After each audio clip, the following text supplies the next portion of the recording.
పెర్గమా సంఘము బిలాము బోధలను కలిగి ఉందంట.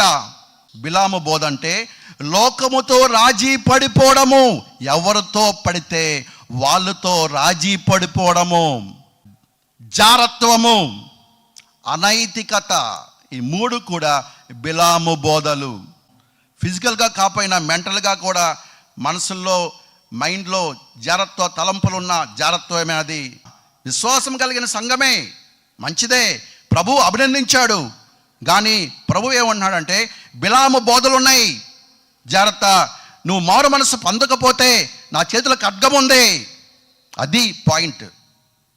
నువ్వు మారు మనసు పొందవా, అది పర్సనల్ విశ్వాస అయినా సరే, ఇండివిజువల్ అయినా సంఘపరంగా కానీ, సంఘమా మారు మనసు పొందవా, ఖడ్గం ఉంది. విశ్వాసి మారు మనసు పొందవా, ఖడ్గం ఉంది.